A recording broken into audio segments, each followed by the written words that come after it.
அடுத்தது பார்க்க போகிற டாபிக் பார்த்தீங்கன்னா வைஸ் பிரசிடெண்ட். நாட்டிலேயே 2வது பெரிய ஆஃபீஸ் இருக்குன்னா அது இவருக்கு தான்.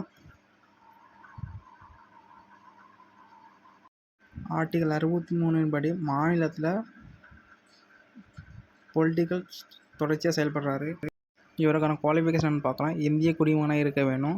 இவரோட வயசு 35 நிரம்பியதாக இருக்கணும். இவர் ஆஃபீஸ் ப்ராஃபிட்டுக்காக செயல்படுத்தக்கூடாது. இவர் ராஜ்யசபா மெம்பராக கண்டிப்பாக இருக்க வேணும்.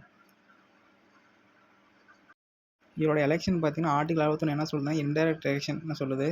இவரோட ஆஃபீஸ் டைம் பார்த்தீங்கன்னா 5 வருஷம் தான். இது ஃபிக்ஸ்டு டைம்னால ரெசிக்னேஷன் பண்ண முடியும். இவரை இறந்தாலோ இல்லை ரிமூவ் பண்ணாலோ வேறு வைஸ் பிரசிடெண்ட்டை நியமிக்கலாம். ரிமூவல் ப்ரொசீஜர் பார்த்தீங்கன்னா கவுன்சில் ஆஃப் ஸ்டேட் பாஸ் பண்ணணும். இப்போ எப்படின்னா மெஜாரிட்டி ஆஃப் மெம்பர்ஸில் ஹவுஸ் ஆஃப் பீப்புள் அக்ரி பண்ணணும் அதை. அதே போல் மினிமம் 14 நாளுக்கு முன்னாடியே அவங்க நோட்டீஸ் கொடுத்துருக்கணும். அவரோட ஃபங்க்ஷன் என்னென்னு பார்க்கலாம். இவர் ராஜ்யசபா மெம்பராக இருக்கிறாரு. இந்த ஹவுஸில் ஆர்டர் பண்ணுற அதிகாரம் இவருக்கு இருக்கிறது.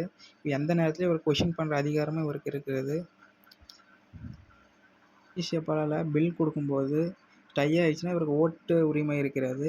அந்த டைமில் இவரை ஆப்போசிட் பண்ணுற அதிகாரம் மற்ற மெம்பர்ஸ்க்கு இவருக்கு இல்லை.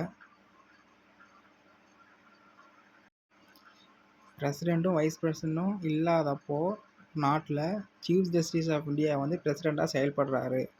எப்போனா அடுத்த பிரசிடெண்ட்டோ வைஸ் பிரசிடெண்ட்டோ பதவி வகிக்கும் வரை.